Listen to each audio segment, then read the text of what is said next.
and go on from Dragon Ball Z, and you're listening to the Monsters with Attitude podcast. Like, comment, and subscribe. And as always, embrace the attitude! Yeah! Hi, this is Alan Henry. I play King Kong and Scar King in the Monsterverse, and you're listening to the Monsters with Attitude podcast. So, like, comment, and subscribe, and remember, embrace the attitude, yeah! Hi there, I'm David Fielding, and I played the original Zordon in Mighty Morphin Power Rangers. Alpha, Rita and Lord Zed have returned. Their attack on Angel Grove is imminent. We must summon the greatest fighting force the world has ever seen. Call the Monsters with Attitude. The only way to defeat them is by subscribing to all their social medias. May the power protect you. And if all else fails, embrace the attitude. What's up? What's up, Kaiju family? It's Godzilla Chain 1090. And of course, we have another episode with the Monsters with Attitude. Of course, to my right is the bearded bastard himself, Eric Stope. How you doing, good sir? I'm good. I didn't think I was going to be here, so I'm kind of unprepared, but luckily I got here in time. And yeah, I'm excited to talk shit about this movie and have some controversy. Of course, the man with a very unique addiction who's married to these wonderful kaiju, Joe Myers. Joe, how you doing? Let me tell you something, brother. What's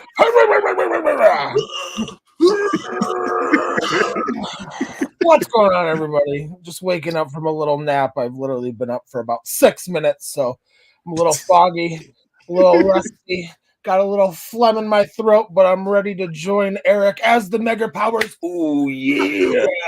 And talk about this movie because I think it is the most overrated movie in probably all of the Godzilla franchise. Bring it on, sit down. I'm here, ready to tear it up. Oh, goodness. Well, if y'all didn't know what type of show it's going to be today, y'all fucking know now. Oh, yeah. And of course, the man with West's name but lives on the East Coast for some reason. He needs to get that fixed.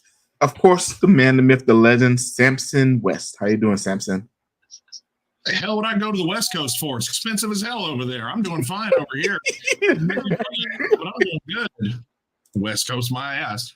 Doing well, yeah. Ready to talk shit about the most overrated Godzilla movie franchise. I do say that we have a trifecta here. I think we have a quorum. Wow. How the tables have turned. We had a turncoat in the mist. I thought it was just going to be Eric and I. That's great. We had a Hulk Hogan surprise turn. Bash at the Beast beat 1996. I like this reaction right now. Yeah, he's all discombobulated right now. Yes, clearly my only backup today. Of course, the realest fan himself. How you doing, Jordan? I'm doing good until everybody started talking shit about one of the greatest movies in Godzilla. So much for the fucking Showa guy too. Like, I know, right? that was definitely the formation of MWA. I tell you that was definitely your Hulk Hogan moment. Holy fuck. Okay. I guess, of course, before we get started. Of course, we got Nathaniel Plummer. Of course, Nathaniel's always here. Hi, Martha. Love Martha. Guys, finally, we have another fan in the chat. Hopefully, Leslie brings his ass in here to help fight off these dingleberries. In 2026, you guys have to have a 6-hour episode celebrating the 40th anniversary of King Kong Lives. I don't know.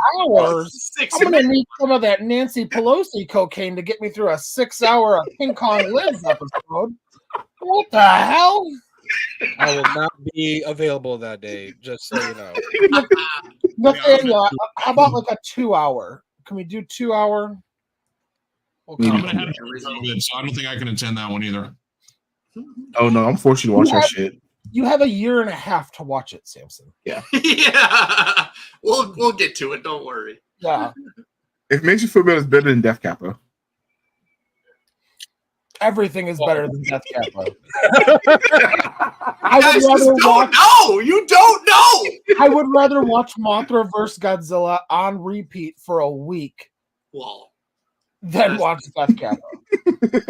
I agree with that one. We'll get into that nightmare another time. Of course, Austin says Titanosaurus is better. Yes, I said Titanosaurus, not Mechagodzilla, because Titano did all the work. Very true. And of course, the Kaiju Bayou is in the house today. Oh, the Kaiju Bayou. What's up, buddy? And hey, Oscar, shout out to you, man. Thanks for tuning in. We're thinking of you and your grandpa, buddy. Yeah, man. Make it 8 hours. All right, you got to buy the Coke. Deal. I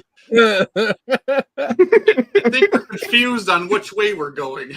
Yeah. That's the worst deal I've ever heard. God. Yeah, we'll get into King Kong. King Kong lives in a couple years. Jesus Christ. But we do have a lot of questions to get to. So y'all ready to start tackling this film? Hell yeah. Absolutely. Let shit talking begin. What do we got here? No audio for some reason. Yeah.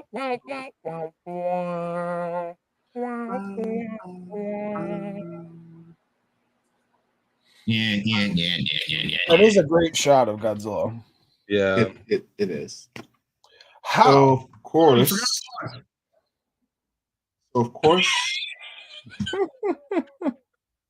I love technical difficulties. So, of course, how was Godzilla's performance in his final Showa film as a villain? And and a second part to that question is, should he have stayed the villain throughout the whole Showa era? Eric, we'll go with you first on this one. Oh, Jesus. Oh, jeez Louise, don't you know? Holy bucket, there. Oh, goodness, Norwegia. Oh, God. It's cold up here, yeah. Well, Godzilla there, he's just kind of funny looking. Yeah. Jesus. All right, so the first part of this is, should he have stayed a villain? First part is, how was his final performance as a villain? Oh, how was it? I mean, honestly, out of all the movies, like we didn't get a huge taste of the villain Godzilla. We got 54. I guess you could say 62 a little bit. Kong was kind of, the good guy in that one. And then this one, we didn't get a huge dose of it. But honestly, out of those three, I thought he was the meanest, toughest little SOB, I think, out of the three, honestly. He had a great look. I'm not disputing the look. I absolutely love his look overall and everything like that. It was great. From his eyebrows to like his slenderness and everything to his, oversized claws, and everything. Like, that's all great. It all looked good and stuff like that. But I don't know. Like, I wish there would have been more of the bad Godzilla maybe in the Showa so we could get a bigger sample size of it. And maybe I could kind of sway it. But honestly, like, when I think of Showa, I immediately think of, like, the hero Godzilla and, him being a good guy, him always saving the Earth, him always fighting, the bad kaiju and stuff like that. So, it was all right. It was the best out of the three, honestly. But other You're than leaving out like, really 55, man. Am I really, though? Yeah, I feel like 55. I don't feel like he was evil or bad per se. I feel like he seemed more animalistic. It was just a more giant animal, which is totally cool. I'm one of the few that actually really like 55. But yeah, he didn't strike me as evil. It seemed like just kind of like two giant monsters that have a rivalry, Yeah, exactly. Like it was more like the territory thing and everything, where they kind of ran into each other, and then they, just kind of fighting for dominance and everything like that. And exactly. just so happened that Tokyo was in the middle and just kind of got destroyed and everything. I mean, literally after Anguirus died, he left. He didn't stand around and destroy. He left, and the Japanese literally followed him. They're like, "Hey, you're not going anywhere. Like you get your ass back in the house. Yeah, get your ass back here. You know, it's the kind of thing." So, like, I mean, that really wasn't. I don't really see that. So. One thing that I definitely think about 55 that encapsulates the more animalistic look, for some reason, it's the only film that they shot the whole thing in real speed instead of doing the whole slow down kind of thing. Like the fight sequences between Godzilla and Anguirus, that's what makes it more. It's that topic for another time. I know we're getting off topic here. Yeah, but that made it, that aspect of the film made it more animalistic because. I mean, let's face it, animals don't fight in slow motion or slow down and stuff like that. They fight aggressive, they fight vicious. Like it was claws, it was feet, it was tails, it was teeth. I mean, everything was going at it. Yeah, like it was crazy. Actually, I love that aspect about 55, but that's nor here nor there. So what about the second part, Eric? Should he have remained a villain? Absolutely not. Like I stated, like I like going back and seeing the superhero Godzilla. I like the superhero Godzilla. That's what really drew me. All of my favorite kind of Godzilla incarnations are all are good guys, are the heroes and stuff like that. So I like that they changed it up.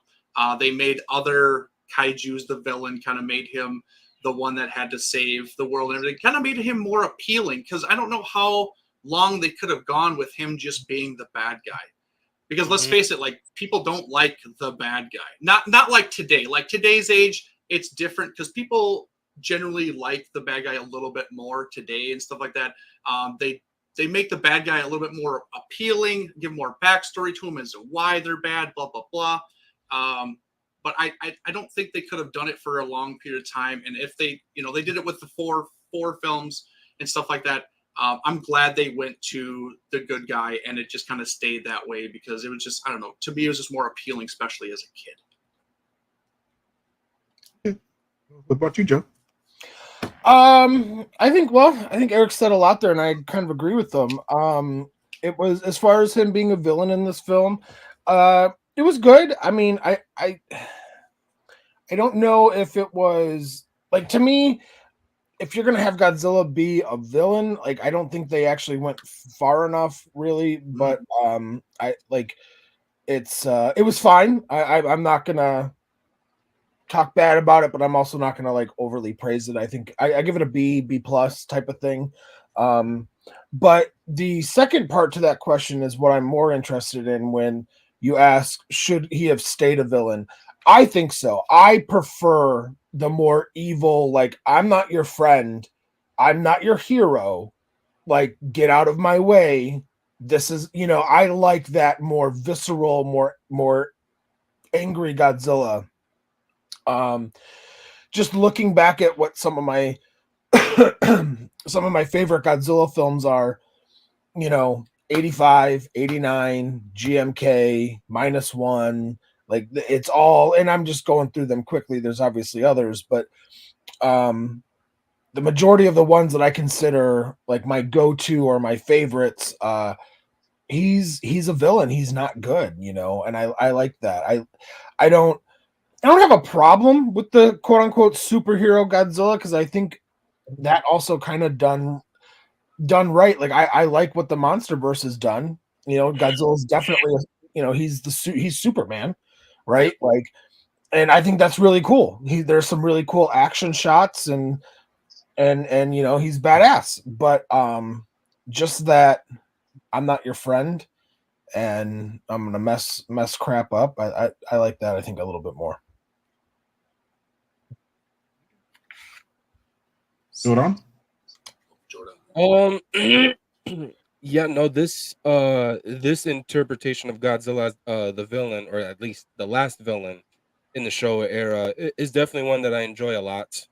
And I mean, you could also call it me being biased because I do absolutely love this movie. Just everything that Godzilla stood for in terms of like how he looked like. how the eyebrows were more like defined to give him that look of just like that fearsome, aggressive, mean look. Should it have been that Godzilla continued to be a villain afterwards? I think that's a better question. And it's a tough one at that too, because for me, you guys know my favorite movie is GMK. I'm always going for that like vicious, ferocious side of Godzilla. Godzilla shouldn't be looked at as something as though, despite my preference to Godzilla, he should never be looked at as, oh, look, a puppy. Let's go ahead and just embrace our love with a huge big old hug to him. Like if you look at something like Godzilla, you need to be fucking halting ass because this is no joke type of thing. But as much as I love an evil Godzilla, Toho did no wrong, and they absolutely like glorified Godzilla even a lot more by transcending him into that of the heroic side. I mean, obviously, look what we gotten as the years progressed with the Meguro Goji suit. We got, Godzilla coming to aid us to fend off Mechagodzilla, to help aid Zone Fighter. Going up against Titanosaurus that was being controlled by the aliens. You guys already know the whole enchilada with that. But I guess that's just my overall opinion with that. I loved that they had, proceed to give Godzilla some type of character development. From transcending to that of a villain into, the good guy. But for this to be considered his like last traditional villainous role is again one that I absolutely salute to and I absolutely love. Right on. Samson? Well, this is kind of a fantasy question because it didn't actually happen. So what we got was Hero Godzilla, but I think that the way that okay, I guess I'll answer the first part first because that makes sense. How was his performance as a villain?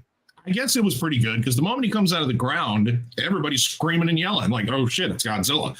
And the look of this, as Eric said right at the beginning, can't diss the look of the suit. He's peering through his big ass brows.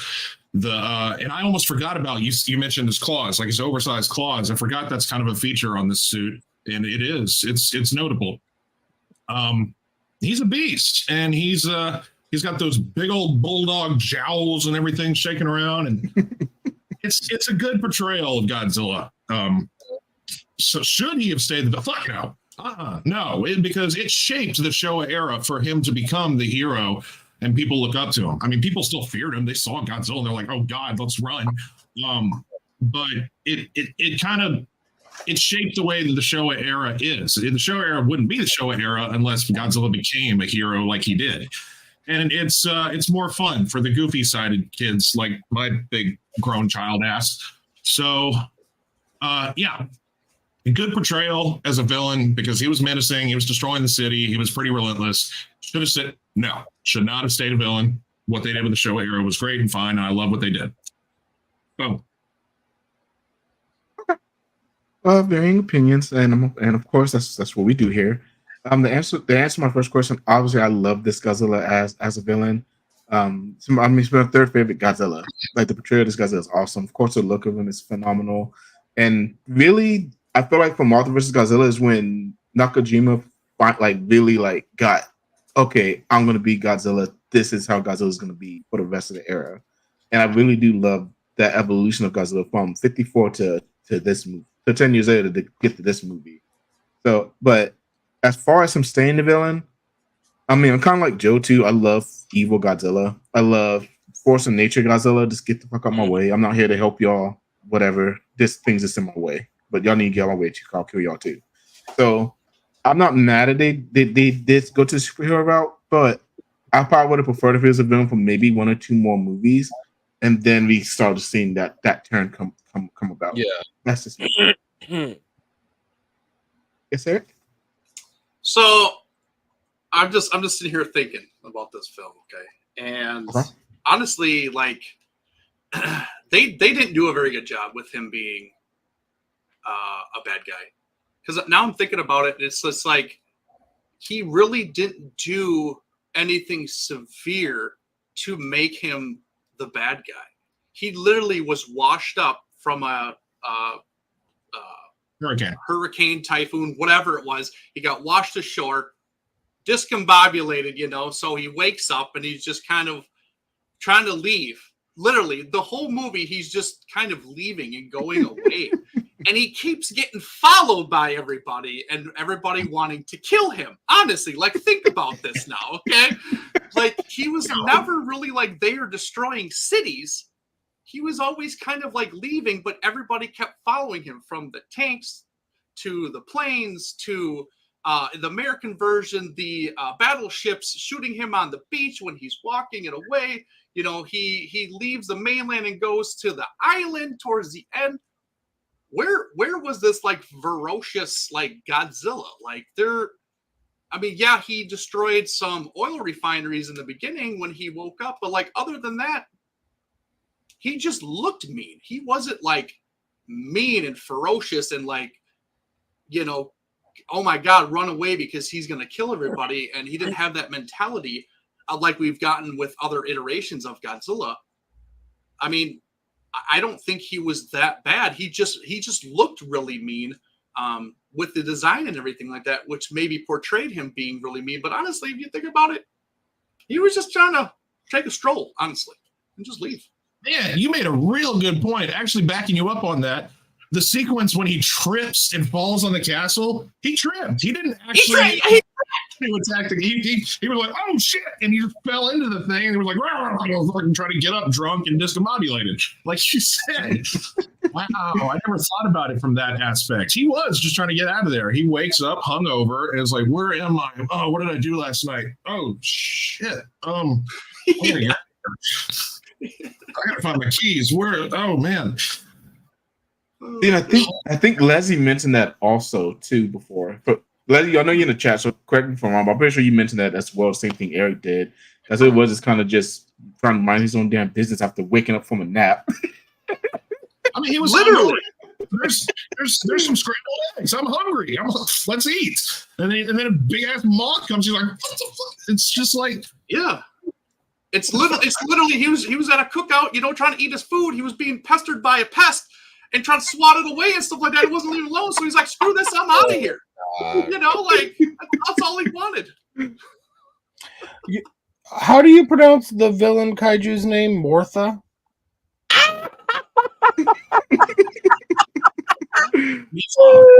Where's your heart, Joe? Where's your heart? Let's move on. Whoa! No, not me. Jesus Christ. Eric doesn't get it yet. No, he doesn't. Mothra? Mortha.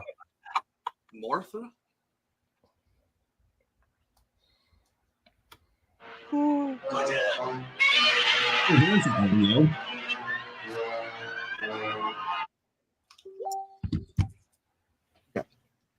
So, what is his appearance rank amongst others? We can either just go to Showa era. We can do all time. What is Godzilla's appearance in this movie? How does his appearance in this movie look amongst all the other different iterations of Godzilla that we do have? We'll go with Samson first on this one. Okay, so Mothra versus Godzilla.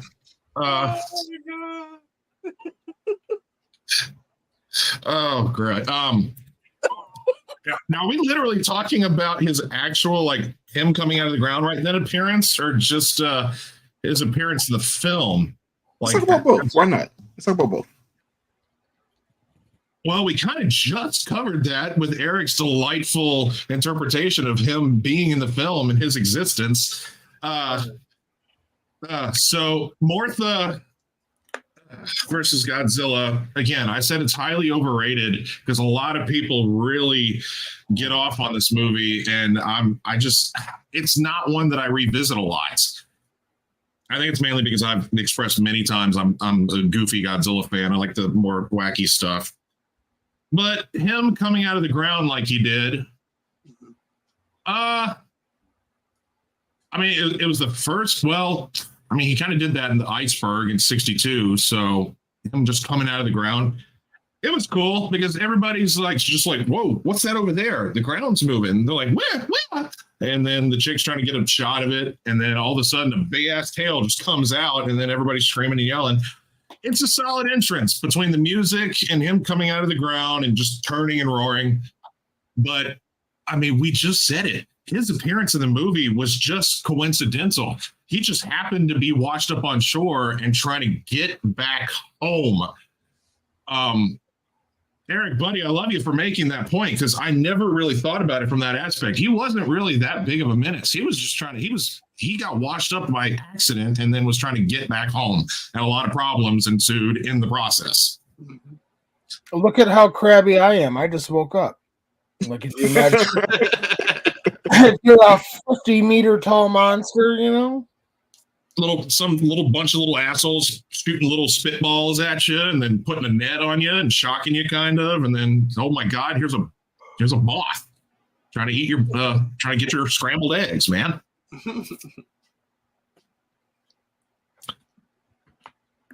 So I guess that's it, unless we're trying to read comments here. No. But Mothra versus Godzilla is again, I find it kind of overrated. No, Samson's fucking blasphemy, Jordan. I love this appearance. I love that, you know, obviously, you know, within the Showa era, in the beginning, you know, years of the Showa era, we've got different variations of like Godzilla's first appearance in the movies. And I always considered, if there are toy companies out there that revisit those first appearance in Godzilla, then to me that just justifies how amazing those shots were. We've gotten statues replicating that of Godzilla emerging, you know, out from the ground. We even got the SH Monster Arts 64 Emergence Godzilla figure. For me as a kid watching that, when I saw that, and I loved the timing of everything, how it was just quiet in the beginning. You hear the ground rumbling, you know, then you hear Godzilla's tail popping up, the fucking people screaming in the background, and then you get that dark tone of Akira Ifukube's score for Godzilla's theme song as Godzilla's rising up. I'm like, oh my God, like thinking about it right now, it's just giving me goosebumps and stuff like that. I absolutely love Godzilla's entrance in Mothra versus Godzilla, and in my opinion, it's one of my top 5 favorite Godzilla entrances of all time. What you, Joe? It's all right. It's cool. I definitely don't think it's the best ever, like a lot of the fandom. I'm just going to be pissing everybody off probably all show. I think it's a cool entrance for sure. But is it as cool as Godzilla walking out of an erupting volcano in Biollante? No. You know, like even you know, Godzilla tearing out of a iceberg, that was pretty cool, you know. So yeah, I definitely don't think it was the best. Definitely don't think it was the worst or just like the most blah. I would give it probably like middle of the road or upper middle. You know, middle of the card, upper card, maybe not quite main event, but like, you know, you're right there. Mm-hmm. That's fair, Joe. Eric? So actually, I really do like this entrance. It is probably the second best entrance for the Showa era. Overall, it's not up there. It might be top 5, but the Heisei had some really good ones. Just like Joe said, like Volcano, that's number 2 for me, honestly. What's number 1 for you, Eric? Terra Mecha Godzilla. Oh, come on. Come on now. But yeah, it's still a really fun scene, and it's funny because when I first watched this film, I had it on recorded VHS from my dad, and that version was super cropped in. Okay, so when the part happened, you didn't even see his tail pop up when it initially popped up. You never saw the tail. Yeah. And I was like, what's going on? There's just a field here. And then the next shot finally shows Godzilla kind of coming out of the sand and everything. I was like, oh, okay. And I didn't even know that this whole scene, this whole, kind of thing, when they release it on DVD and Blu-ray later on, that they widened it to a wide shot and you could actually see his tail pop up. You could see the horizon kind of a little bit more. You could see the little building that's on the left side that got destroyed and everything. Like you could just see a lot more. I was like, that's a better scene now than what I remember from a VHS and everything. But I agree with Jordan where it was, the ground was kind of moving and stuff. Like what the hell is that? Like what could be under there that's moving the ground like a trampoline, honestly. And then all of a sudden it just goes quiet and there's just nothing there. And all of a sudden the tail pops up and then the dramatic music, comes on and stuff. And I love that. And it's a great, rising up from the dirt, he brushes himself off. Just a great moment.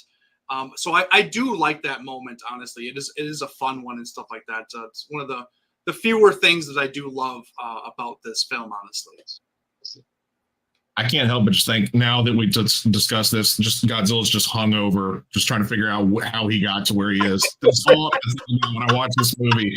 He is just wasted or hungover and trying to oh, damn, what's going on? Oh my God, what did I do last night?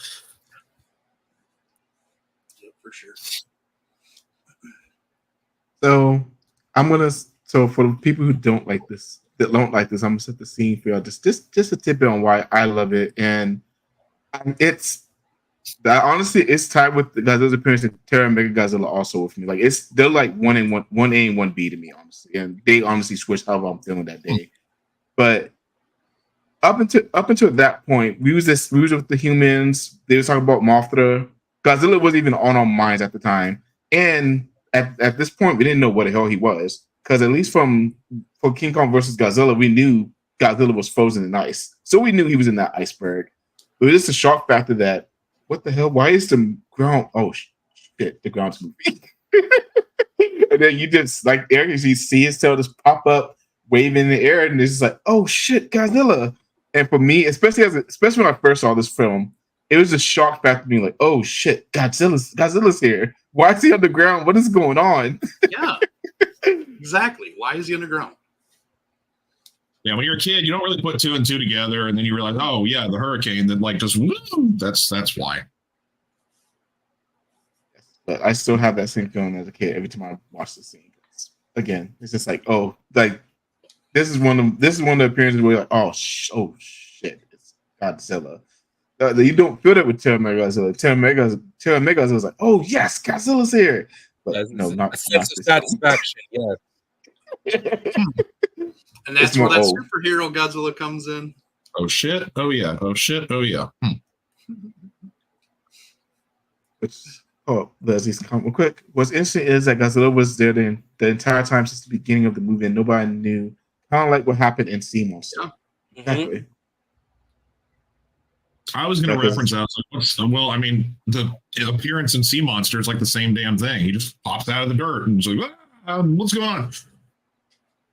He needs to. We need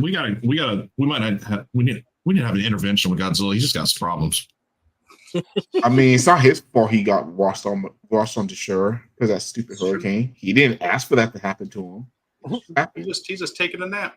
Are you just saying that Godzilla has a drinking problem and when he wakes up with a hangover, he destroys shit or fights another person? He's a mean drunk. Typical drunk behavior, man. Just.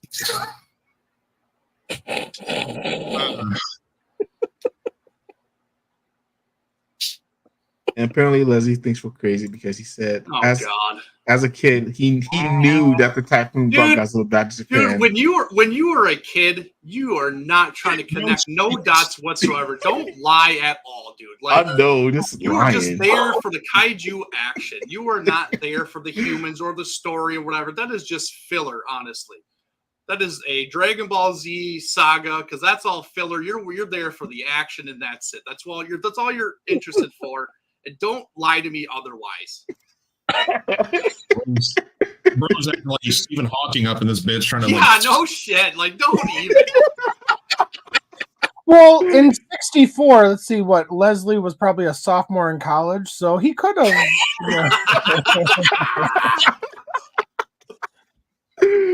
Oh shit! You wait for the next question, I can't wait to see what he's gonna say now. right?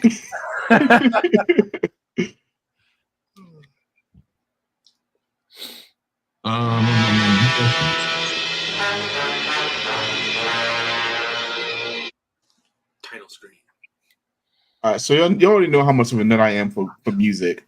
So, in y'all's opinion, what is this? What does the film score hold? Does the film score hold up still as a whole? Everything about the score on this film, does it hold up nowadays? And I guess where do you put it as far as Godzilla scores go? Where do you put it in your rankings? Joe, go with you first. Oh, of course you freaking would. Does it hold up? Does it hold up? Yes. Where do I put it? Yes. Yeah, I mean, yeah, it's fine. It's peak of Fukube. That's all I really got. I'm not a music snob or aficionado. I can't sit here and pretend, but I liked it. It was good. It's good music. Eric? I mean, yeah, it's great music. It holds up. A lot of the things with the Showa era, especially Akira Fukube's scores, when you hear them, you know exactly what film it's from. For the most part, they do mix them up a little bit, alter them just a little bit and put them, in another scene in another movie and stuff like that. And it's like, oh yeah, that's from this film and stuff like that. So they reuse a lot of the stuff and everything. But what's nice about the score in this film is that it's the earlier movie, so there's not much that was before it that really could compete with it. So it is very unique in its own way with that aspect and stuff like that. But yeah, it's a great score and everything. I do love it. I love all of the Showa era music. I really do. But again, like Joe, I'm not like huge into the music realm. Honestly, I couldn't stay here and talk a huge amount about the music and who did this and who did that and whatever. But I did like it as a whole, and it fit well for the movie for all aspects and stuff like that. So. Okay, hold on. No, I love the score for it. It's crazy how you guys are not a sucker for like music in the movies and stuff like that. Like for me, again, going back to my childhood when I came across this, like whenever I hear Godzilla's theme song, the first movie for me that would always attach that thought to it would be Mothra versus Godzilla. Again, like it was the music was placed perfectly within whatever scene was being played throughout the movie, the monster fights. Granted, though, they just replayed the same scores with different tones and stuff like that. It's one that I always enjoy. Like if I'm doing let me think. If I'm doing like Godzilla projects and stuff like that with like art or whatever it is that I'm doing, that I'm like getting down to nitty gritty with like art projects and stuff like that. That's a score that I always tend to play before any other Godzilla score, and I absolutely love this score. Why is it? Why do you play that?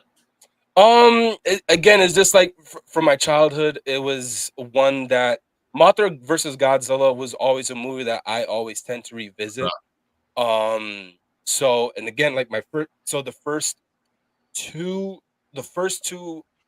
monster movies that I was ever introduced to, the first movie was Ghidorah the Three-Headed Monster, and then after that, which, like, knowing the time periods of when the movies came out, it made absolutely no sense looking at it now. The second movie that came on after that was Mothra versus Godzilla. So just that music, it just hits home to me. It just anything in Akira Fukube is just what a treat. like for me. So even when we got it in KOTM in 2019, I was just like a kid in the candy store hearing that shit. So yeah. So it's kind of like a comfort thing. Yes. Mr. West. So one of my flavors of autism is that I can play music by ear. So growing up, I had a keyboard, and I used to love mimicking the Godzilla tracks on the keyboard as best as I could. I don't have a keyboard anymore, so I can't do that for you now or perform. But I have a few videos from back in the day, way young Samson West YouTube. I always loved the soundtrack from Mothra versus Godzilla because it was powerful and it was impactful, and it covers the action of the movie very well. Like what happened with the music enhances what's going on. Because if you just watch the movie without any sound, I don't know if it'd be as entertaining. But then again, that same goes with any film. So yeah, I would love mimicking the Mothra versus Godzilla track, especially when he's being attacked by the electric net stuff, and just to make a film score and stuff. Just it hits home really well. So I think this one does do a very good job at making this movie impactful and stand out, because it is very specific. Like you listen to it and you're like, oh, that is definitely Mothra versus Godzilla. And I can actually go against my saying it's overrated by saying that the film score for this one is really good. Nice. Well, and then of course, this is probably my favorite score for Godzilla movies in general, honestly. And this is how I mentioned that Nakajima perfected how Godzilla's style was going to be as far as Godzilla being. I think Afukube also perfected Godzilla's theme in this movie also. Because if you've heard the Japanese version of King Kong vs. Godzilla, Godzilla's theme is, you can see it's building into something, but it does sound kind of funky whenever you listen to it. But I think for this movie, they absolutely perfected Godzilla's theme for this movie for sure. And then, not to mention, and I'm surprised no one else brought this up too, Mothra's theme in this movie is beautiful, especially the twin fairies when they're in Scare Springs. Mm-hmm. Oh, guys, this gorgeous. I would sing right now, but I'm not trying to ruin no one's day today, so I'm not going to sing. Hey, I can do the camera song for all of us, so you send us off at the end of this video with the Mothra song. You better. I'll think about it. But yes, this everything about this. Like you said, Godzilla's impact is felt in the score, and the soundtrack. And Mothra's complete opposite of Godzilla's score is just beautiful as well. And I think they really do a great job mixing both of those together. I have a question here before we go on. They had to. They put her name first in the film. She was supposed to be like the hero, and he was the villain. Well, yeah. So I'm just curious. So you said that this portrayal of Godzilla with Haruo Nakajima, you said this was kind of how he determined how Godzilla was going to be in his performance and stuff like that. Why do you think that? Because the majority of the films he's a hero, but he doesn't act like this in any of those films whatsoever. Why do you think this is the performance that like got him to get the Godzilla performance, I guess? Good question, Eric. Because of course we heard how much of a nightmare that 54 suit was. We already know that. Of course, the 55 suit was really skitty. I guess since the film was sped up, I guess it is kind of hard to see like what his movements actually were, even though he was like super animalistic. And 62 actually did a really good job with Nakajima did a good job with 62 also, because I mean 62 you kind of get that same feeling too, where okay, Godzilla's going to be more upright. He's not super duper clumsy. I don't know. I gotta think about it, actually. So I'll get back to you on that, Eric. Okay, just curious. But you do have a point, though. I mean, of course, we get superhero Godzilla after this film, so he doesn't really, he's not really evil anymore. But that's what. Okay, I got my thought now. when you watch the Heisei Godzilla movies, you can kind of tell. I feel like that they kind of mimic the way the movies of '64 is, in a sense. I could be wrong, but that's just my thought process.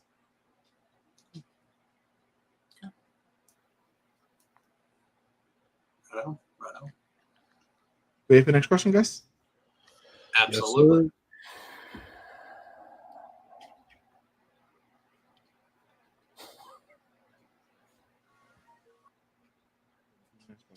Share the screen. For the love of Pete, Adrian. It belongs to us. All right, so the human story, is it the best of the Showa era? Now, I know we're going to get, I know this is definitely going to start a few arguments. So, Eric, I'll go with you first on this one. Is it the best in the Showa era? Jeez. It's one of the best, but it's not the best. The themes and the ideas in the film were very strong, honestly. And that kind of speaks volumes for itself. A lot of things kind of going on in this movie. But, oh, man. There's a lot to compare with other great human stories, honestly. Like, there's quite a few, actually, that are actually pretty solid. This is, like I said, I'll have to go with this is a good one, but this is not the best one, honestly. It's up there in probably, I don't know, top 4 maybe, honestly. But I wouldn't say the best one. But the themes that they were talking about were very serious and trying to convey, what they really wanted to convey and tell the audience and stuff like that with the film. I think was done very beautifully and everything like that. But man, there's so many other good human story ones for just the Showa that I can't say. I can't say number one though. I just can't. It's one of them.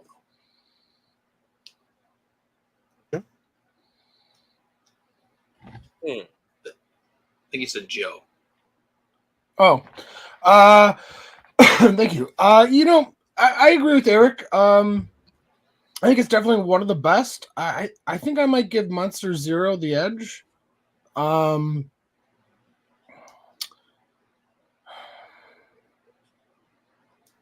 Monster Zero for sure gets the edge. I kind of like Destroy All Monsters too, the human story. Godzilla. That's so overrated. Only losers like Godzilla. Joe. Honestly, even 54 I thought was actually a little bit better just because of how serious it was. Well, yeah, I always forget 54 because it's just, I feel like it's just in a category of its own. But yeah, 54 for sure. Yeah, I would say maybe like in the top 5 of the Showa. But I wouldn't say it's the best. Emmy? Is my audio working now? Yeah. Okay. I heard like everything cut out. I couldn't hear. I was talking. What was my question? I made these and I still forget which one we're on. The human story is the best of the Showa era. Oh, is it the best? No, it's up there. It's definitely, it's a good one because you have the whole aspect of the greedy corporation bastards trying to make a profit off of nature, which is this just big ass worms and an egg. And then the whole, this is definitely a corporation versus nature movie. That's what this movie is. But like Joe said, I think that Monster Zero definitely steps it up because everything that goes on in that is, and many fans say this too. It's like it's top notch when it comes to storytelling. This one is good because it's fairly serious, but I'm not going to call it the best. And I already expressed in the beginning and pissed a lot of people off saying that I think this movie is overrated. So it's kind of a biased opinion, I guess, in that category. I mean, I'll give it a thumbs up. I'm not saying it's I'm just saying, okay, your question was it the best? And I just simply said no. So that's where I stand. It's still good, but I don't think it is the best. It's honestly like one of the more entertaining human stories with a Godzilla film. It helps move the story along. It keeps you intrigued, with the story. So you're not kind of like, okay, hurry up, blah, blah, blah, kind of thing. You are kind of a little bit invested, with the human story a little bit, just kind of seeing what they're trying to do and everything. So in that aspect, it's well, but yeah, I'll just keep staying with what I'm saying. It's just, it's good, but it's not the best. It's peak Takarada. I'll give it that for sure. Yeah, it's peak Takarada. We all got to admit that. And rest his soul. He was one of the best. And the fact that he's in the film, I think definitely carries it really well, because we hadn't seen him in 10 years. We hadn't seen him since 54. So to have him back in the saddles is definitely, it makes it. And yeah, you got the bumbling buffoon of a villain, so it's entertaining. And then you have like the super powerful villain behind the scenes with with his women and his cocktails, and he's just like negotiating behind the scenes. Like, I love when he tries to offer her some and she's like, no, and he's like, and then he keeps talking on the phone to the big chunky guy, like, just do it, just screw money, just do it. So we got the good villains and the good heroes, and then the story with the empathy for the fairies and stuff. So it is a solid story, but I'm still not going to say it's absolutely number one of the Showa era. Jordan? I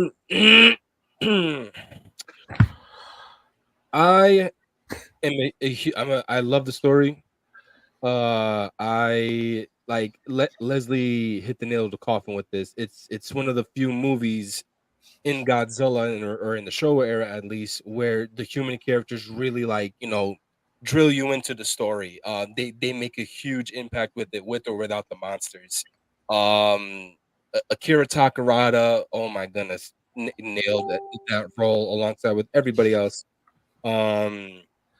Even like the bad human protagonists, like at the end before they got fucking wrecked by Godzilla, when they were beating the shit out of each other, like as a kid. I mean, granted, out of every other human fist fight that we've gotten from Godzilla from that point on, that to me was the most realistic fucking fight, where they were just nailing each other. You saw blood gushing out of their nose, and I was just like, holy shit. Like, as a little kid, it was just like, and then Godzilla comes, wrecks things up, and then the rest was history.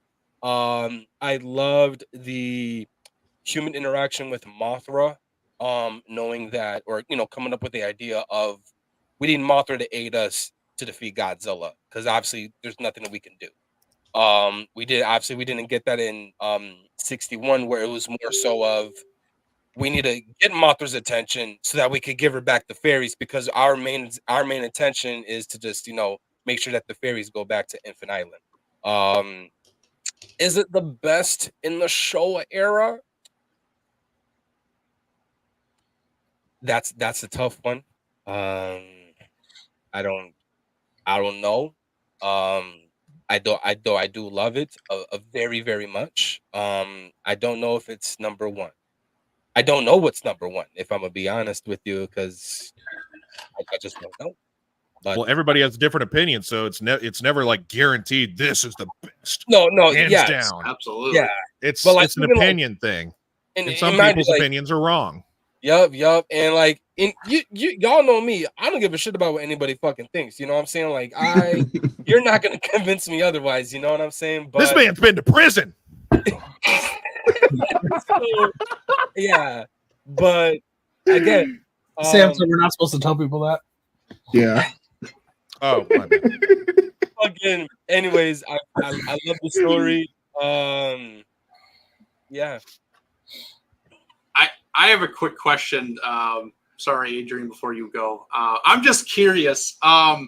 So what are your, just real quickly, what are all of your guys' opinions on, did those three actually try hard enough to try to get Mothra's egg back to Infant Island? Did they actually try hard enough? They did everything they could to actually get her back?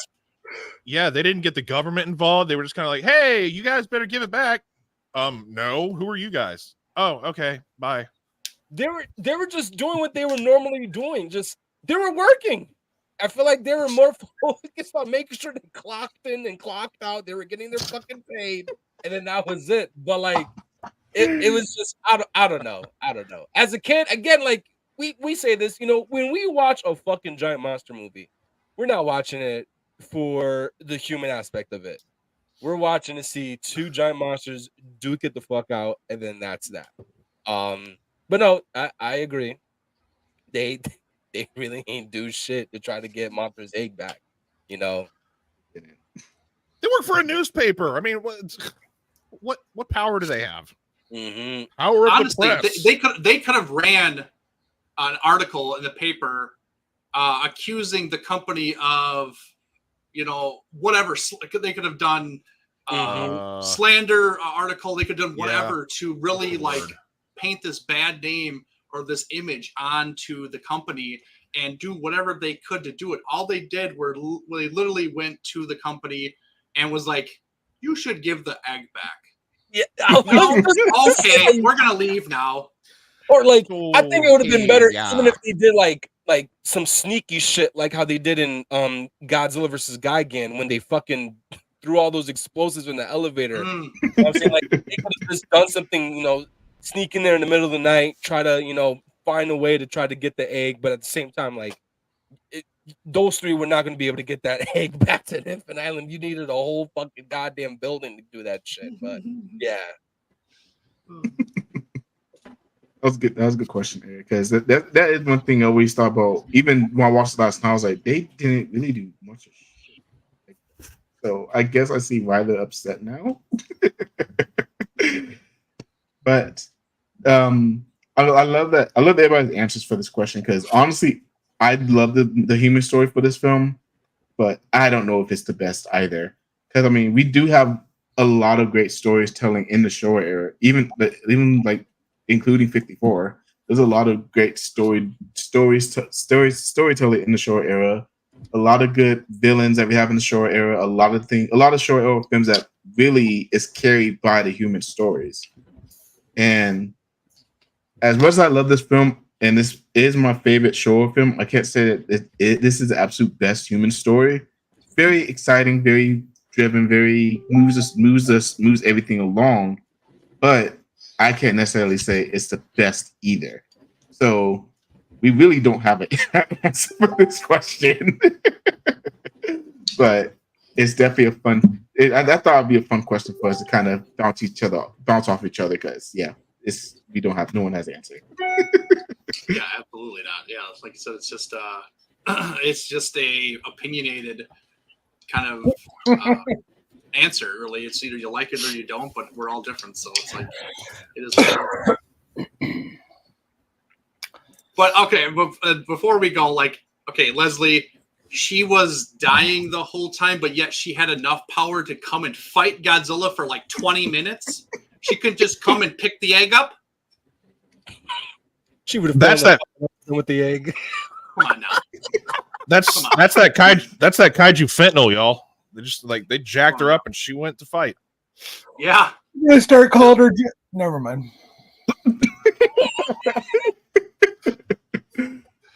Oh my God, Leslie! Don't start with this shit, please. For the love of God, this is just fucking blasphemy. Whose show is this again? Get out of here!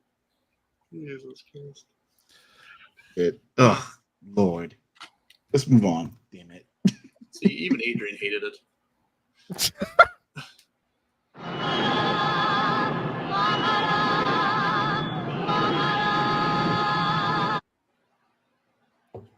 So of course we know we have a lot of versions of Mothra's fairies. So Sobojin, I'm not about to say and more, but we have a lot of different versions of Mothra's fairies. Is this the best portrayal of the Mothra fairies in the franchise as a whole? We'll go with Samson first. Or Joe, since he's already shaking his head. You know, yeah, let's go with Joe first. I feel like he has some shit to say. I no. wanted to say the reason why I changed what you sent me. I had no idea what the fuck you were talking about until I typed in your question or that word. What did you call these things? Shobujin. Shobujin?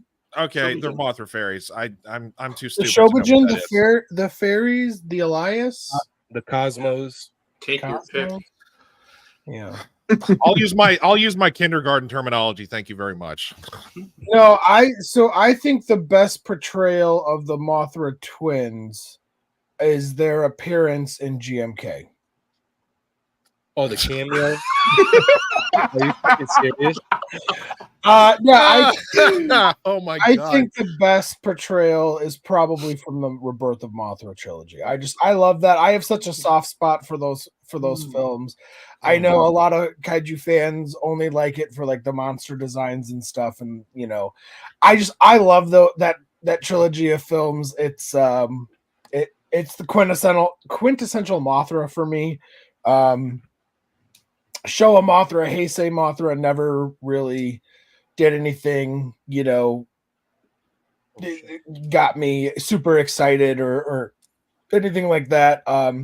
But the Rebirth of Mothra trilogy, I just think is awesome. So I'm going to give it to Mola and Laura from and Belvira, quite frankly. And the Forgotten Mothra, sister. yeah. So that is mine.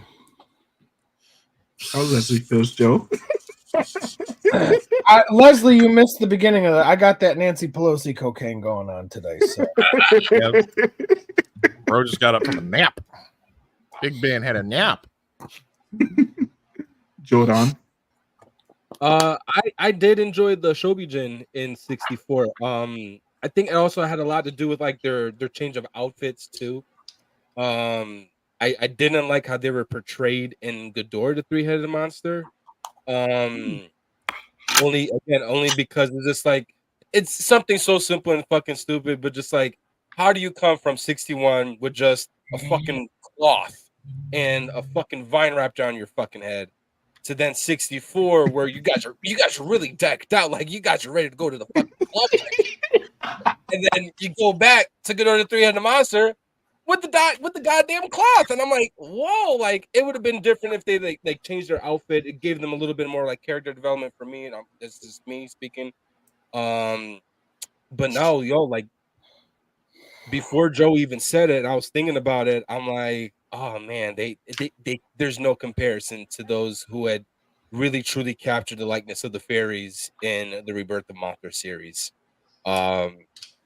It upsets me for the third movie that they never brought back the original actress that played Laura in the other two movies and stuff like that for number 3. But nonetheless, like the replacement did an amazing job. Belvira, she killed it. Loved her character development and especially her turning good in the third one. So yeah. Eric. Holy fuck. I it's a good idea or a good like a tip of the cap, for the Mothra series. I did like them, but I'll have to go with Ghidorah. I just thought that they were a little bit more appealing because they got to interact with them a lot more. They were. Someone had a phone on or something. Here, going. It was Jordan. Yeah. No, it wasn't. No, they could just interact with them. Puerto Rican. Okay. And I just like that. I like that they could talk to them, and they were trying to help each other out. Even with us not helping them in 64 with Mothra versus Godzilla, and then them coming back. It was like, hey, they were here in Ghidorah as almost superstars kind of thing.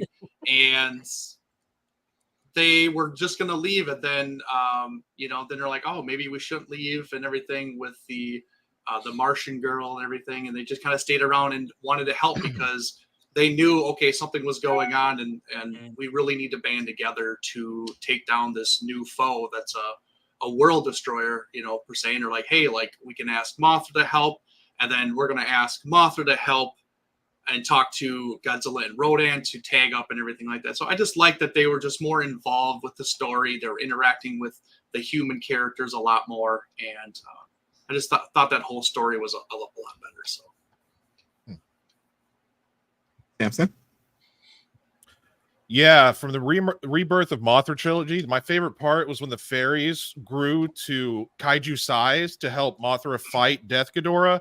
I thought that was peak cinema right there. So I'm gonna okay, so who is the one that said that they were all decked out like they go from loincloths to fucking clubbing? Was it Jordan? You make a valid point. Because why did that happen? It's just for the one damn movie, and then they go back to loincloths again in 64B and in 66. We can't forget about that peak cinema Mothra fairies, the 66 Mothra fairies. Oh, yes, and Sea Monster, yeah.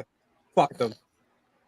I'm going. No, I wish Eric hadn't gone first, because I was going to go with Ghidorah the Three-Headed Monster as well, because they were more involved, and they were more involved. That's just the simple way of putting it. I'm not going to try to go on a long, elaborate tangent.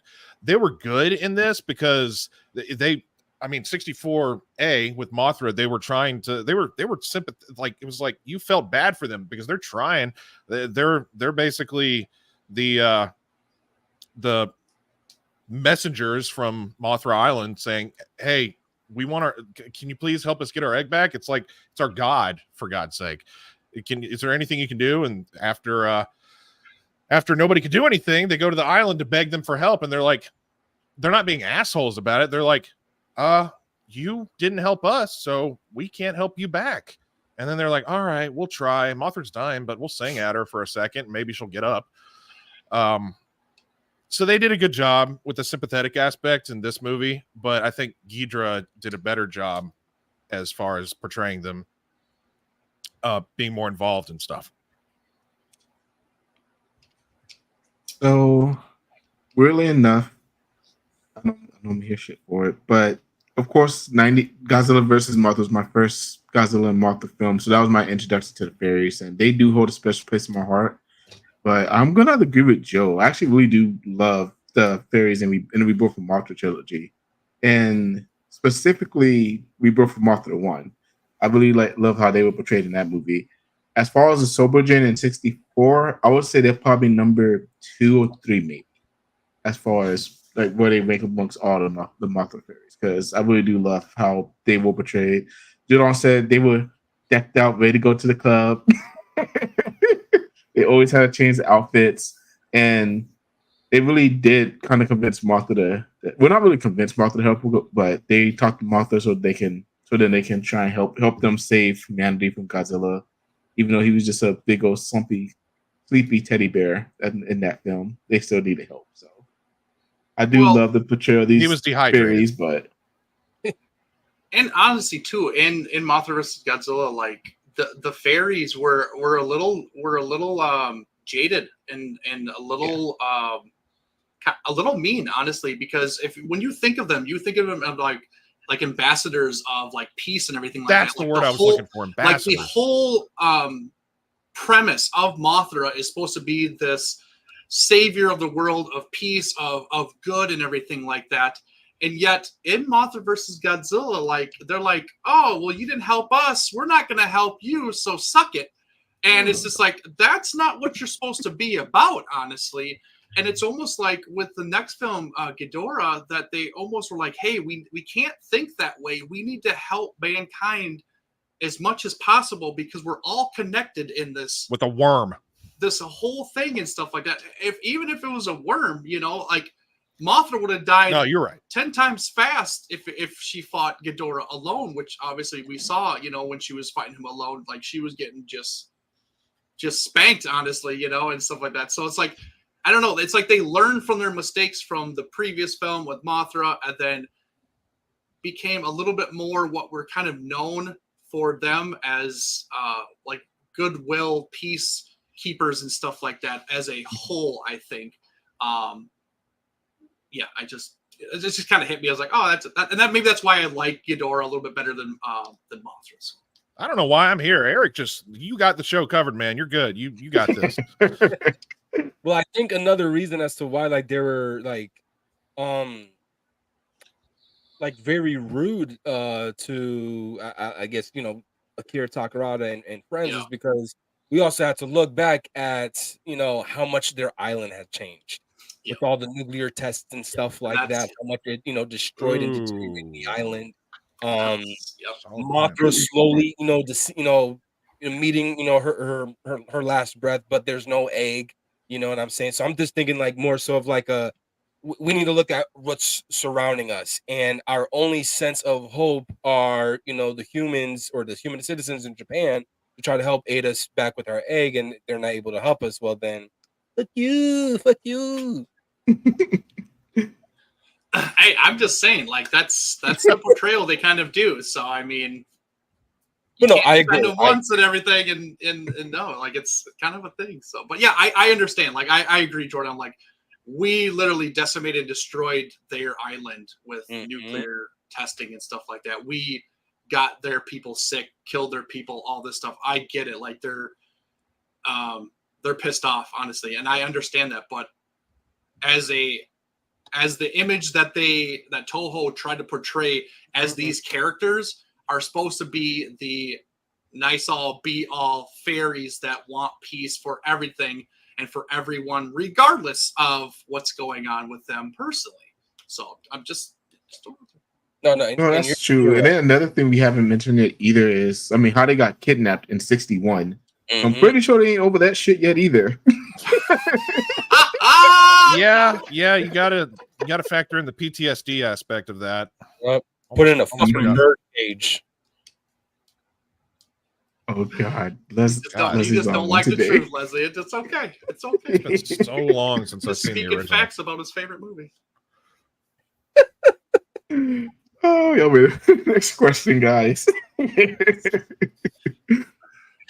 I think that's a yes. You asked us something? Yes. Let's go to the next question. Absolutely yes. Oh, here we go. Here we go. Oh, so Eric, this is specifically for you. Good God. How do we feel about the movie? But my original question was, why do you hate the ending of this movie? Well, I wasn't going to say that because that's directed at one person. So I was like, oh, let's make it a little bit more broad. So, Eric, you go ahead and get your grievances out now, Eric. They're worms, dude. They're worms. End of discussion. Newborn worms. Come on. I'm just gonna go ahead and go after Eric. I agree. I'm sorry, but like, it is so dumb that the most powerful monster to have ever walked the face of the earth, the king of the monsters, Godzilla himself, gets taken down by silk webbing, and then it's pretty lame. And honestly, that is why this movie is so low for me in the rewatch factor. Because I do not like the ending. The battles are great, the fighting's great, the effects are great. The human story is fine, but that ending honestly takes a lot away from me. And before somebody, aka Leslie, says, "Oh, you just can't handle that Godzilla loses the occasional fight," I don't mind if Godzilla loses the occasional fight, but I want it to be against. How is it that Ghidra has never beaten Godzilla, but two worms have? If Ghidra beats Godzilla, okay, fine, I can live with that. If Destroya or Space Godzilla, somebody like that beats Godzilla, okay, I can handle that because they're meant to be this super powerful threat, world-ending threat. They're worms, bro. It's in her name, Wicked Witch of the West. They're worms, bro. And honestly, I could have swallowed the pill if adult Mothra were to beat Godzilla. No, she's a moth, bro. I could understand. I could live with that a lot more.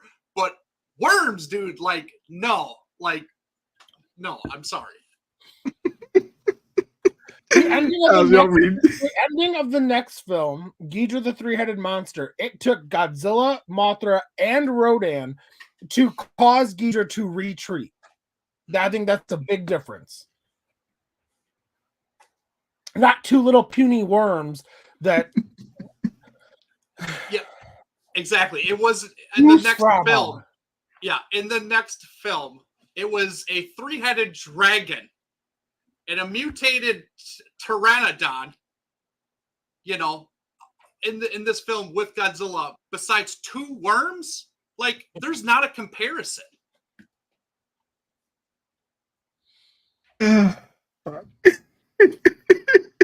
Jordan, go ahead. We need to have... Leslie, you're coming live because we're not waiting for your responses. The next show, you're coming live. Hold up. You're telling me smaller monsters than Godzilla? Ghidorah was bigger than Godzilla. Rodan was the same size as Godzilla. You're thinking Monster Zero. He's talking Ghidra, the Three-Headed Monster. No, Ghidorah was bigger than Godzilla. Yeah. Rodan is the same size as Godzilla. Yeah. And there's also the Mothra larva in there, too. Yeah, but she didn't do anything. She ain't even reaching their fucking ankles. Yeah. Get out of here. Actually, it was just as big. His wings were bigger. He was the same. Never mind. Yeah. Sorry. My audio is having problems today. Did everybody go yet? Oh, no. Jordan was next. Yeah, no, okay. Listen, this as a kid, even now, like, though I have like I have a different opinion on it, but it's still like, it's not an opinion that I could be able to go out and give out to people because I just don't know how I feel about it.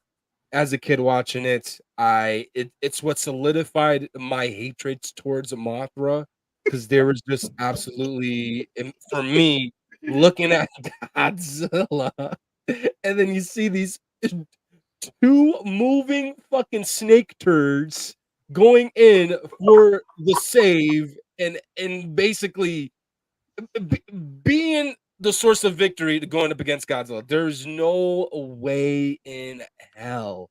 Even like Eric, you said you would have swallowed the pill if Mothra would have been able to just beat Godzilla on her own. Like, I didn't even like it in fucking Battle for Earth when her and Batra aided each other to fucking beat Godzilla. And I was just like, what the fuck? There's no way in hell. Like, and granted, it would have been way more realistic than the larvas, but the ending, oh my goodness. It was, as a kid, disheartening. It was, it pissed me the fuck off as a kid. Even like after physically owning like a movie of it, going back to revisit it is just like, I would binge eat of depression. Like, I would go to the kitchen and be like, "Mommy, I'm hungry." And be like, Jordan, why are you crying? Just like, just serve me my food, god damn it. It was not it. Again, I have a different look to it now, that I do love the movie so much, but it's just no, the ending, absolutely not. I'm sorry. The lion was just a giant. That's all it was. He was a radioactive giant lizard that could breathe radioactive fire. Get out of here with that. Shit. Oh God! So I get the concept that it's supposed to be a whole like underdog thing, like, oh man, the mom's dead, so the children saved the everybody is saying it. They were fucking worms. Newborn little baby still dripping with fucking embiotic goo worms that just threw up on Godzilla for 2.5 minutes until he was like, I'm out. I give up. I'm gonna roll off. I'm going home. I've had a hell of a day. Yeah, I thought it was called Mothra versus Godzilla, not turd puppets versus Godzilla.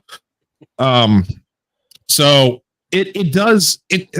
I think that's why I kind of have like a feeling towards it, because the Mothra larva were the ones that defeated him after he went through tanks, jets, electric nets, and the world's biggest butterfly, and just a couple of little infant baby little me are the ones that took him out. It's really it's disheartening. He's supposed to be this menace and just but one side note here. I told Adrian this, and I said this in chat. I had no idea when I was going through frame by frame to capture this clip. I had no idea that was the 62 suit wrapped in whatever that material was to throw him off the cliff. I had no idea that suit was ever utilized ever again. I had no idea. That was the first time. I'm 33 years old. I'm just now finding this out. Yeah, I think they use him for even the shot when he was going to the island. They used the 62 shot. Any of the water scenes. Oh, is that him in the water? Yeah, it's him in the water too. So. Oh, I guess they're like, you know what? We're not going to use the suit again. Let's just mess it up by getting it wet. Okay. So that's where somebody's yelling at us. I wonder who. Crimea River. Yeah. Okay. You're just go suck on a Mothra larva.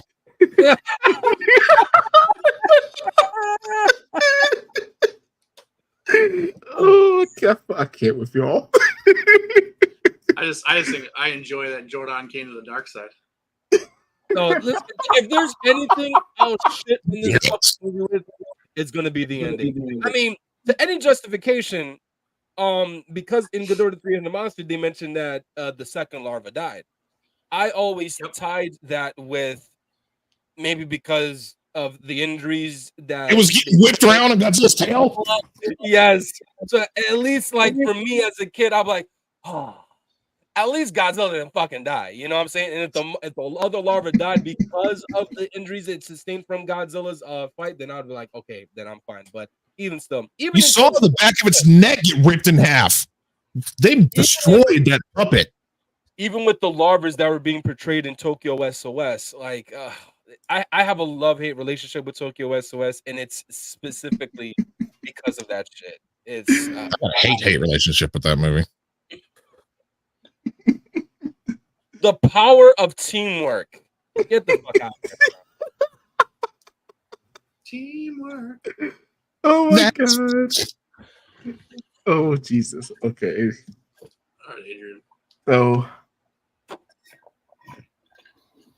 I'm honestly not okay with the ending of this film either. And do I hate it like everybody named Mama does? No, I don't hate it. Yes, you do. I was able to justify it. I was able to justify it for myself, honestly. And the only way I was able to justify it was, and now and I swear to God, I need to find some proof of this. I'm gonna hunt for it. I always thought that maybe Mothra's the lava Mothra's webbing may have been some type of poison in it, and maybe that's why it affected Godzilla the way it did. That's my justification for it. That's why I can stomach it.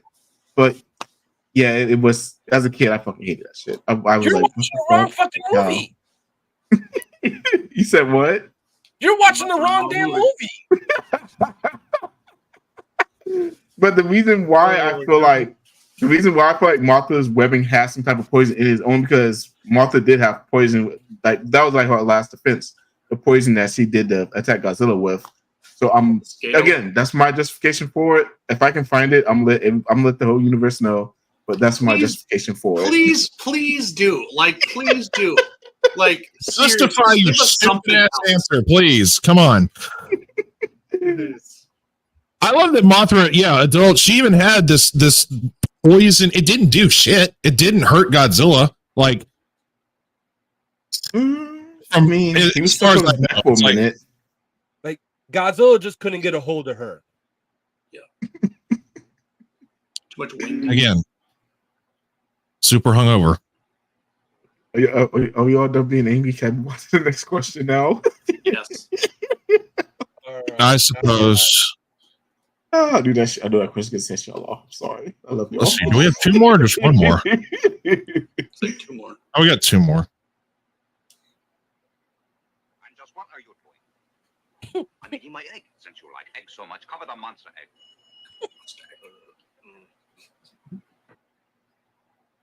So, oh God. I know this The ending. dude. If there's anything that should be changed in this movie, what could have been changed? What could have been changed? That was pretty easy. The ending. You want to elaborate, Jordan? No, it's just it. I think we already did. I think we all agree that the ending. There's Okay, no way in the hell that was the ending. The ending. Okay, now ask a follow-up question. We all agree on the ending, correct? Okay. All right. So, then how should it have ended?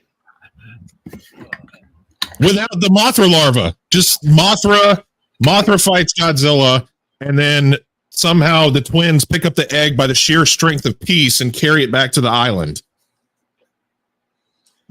Yeah, just have Mothra and Godzilla could have fought two different times. You know, one Godzilla kind of got the upper edge, you know, with the first fight, and the second one Mothra kind of gets the upper edge, but just enough to drive Godzilla away because, like I stated earlier, all he wanted to do was to kind of leave, and he was the one who was getting bugged and followed and stuff like that. So everything the same, change the ending where the egg doesn't hatch, leave it as a full egg. Mothra drives off Godzilla and then comes back and picks up the egg and goes to Infant Island, dies in the Infant Island, but gets the egg back, and then the larva hatch on Infant Island, so they're there. Yeah, give us that. Like I said, I could swallow that pill of the adult Mothra winning a lot more than the infants that just hatched from an egg more. So I would least mind that. It would be a lot better. Other than that, for the most part, I think everything else was okay. Like everything was pretty solid. I didn't mind anything else. It was all great. So. I don't know how I can feed off of that anymore. That's a great. I feel like you've been sitting on that fantasy ending for a while there. You just spat it out quick. I mean, that is good. The Mothra. The adults should have duked it out farther, and the egg should. Yeah, I don't think the egg should have ever hatched. I really like your fantasy ending that the Mothra is about to die. She beats Godzilla and takes it back, and then the egg, she does die, and it hatches right there underneath her or something. And then it's like, oh, yay! And then then the little skeleton turtle comes and crawls and gives them a hug and just. Yo. I think Godzilla should have killed the adult Mothra, and then the two larvas themselves should have transformed into adults, and that would have been a better ending of beating Godzilla. It's just, I don't understand why this is hard to comprehend. That it's pretty fucking lame when two caterpillars beat the guy that drives off a three-headed dragon, an intergalactic clone of itself, a robotic doppelganger, etc., etc., etc. That is all. Reach. I have an ending for y'all. The movie stays exactly the same, but Godzilla does rise again from the sea after being covered in sap. One of the Mothra larvas do die, but the one that still survives does turn to the adult Mothra, and then they'll still have to fight again, and then that Mothra beats Godzilla. Because in the original movie, she did transform kind of fast, right? She wrapped herself up in webbing. The larva didn't take too long, so it is a day or two. Yeah, it was a couple days, I thought. Oh, it was? Okay. Oh, never mind. Yeah. Well, they could have added a couple days to the end of this movie. Yeah, they could have made it work. Adding a few days to the plot line of this story is no less ridiculous than the plot device that they had to write in the prior movie. What was that? Oh yeah, King Kong versus Godzilla, where he just miraculously all of a sudden got electrical powers, and then Godzilla all of a sudden miraculously got weak to electricity. Even though in the prior two films we saw him walking through Or just electrical wires that had 1,000,000 volts or something like that in there in each. But yeah, no, let's totally not talk about ridiculous plot points to make kaiju that absolutely blows somewhat competitive to the king. But that's cool. Whatever. I mean, I'm just throwing it out there. yeah, no, that's dumb. Leslie. Oh shit. What is, I agree with Nathaniel. Yeah, with Nathaniel. Yeah. This is the best point. Period. Moving on. Godzilla was a drunk guy getting pepper sprayed in the face. That's why he lost. Boom. There we go. That is, I mean, he's. I can never look at 64 the same. He's a hungover drunk. That's what it is.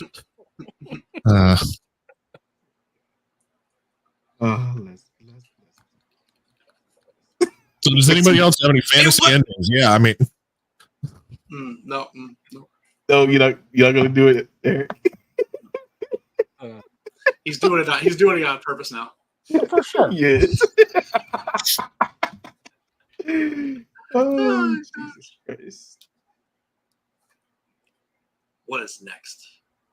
yeah. What is next? Oh, Oh, No, this egg will need an incubator. An We'll build one of incubator. glass right here. We'll charge to see it. A natural tourist attraction. Disney. Perfect. Does the message of this film still hold up today? What's Of the course, message? the two villains are a bunch of greedy sons of bitches. We know this. corporation versus nature. That's basically what the message is in this movie. Greed over the natural order of things. Yeah, so Simpson, since you already spoke, I guess you can go first. Does the message still hold up today?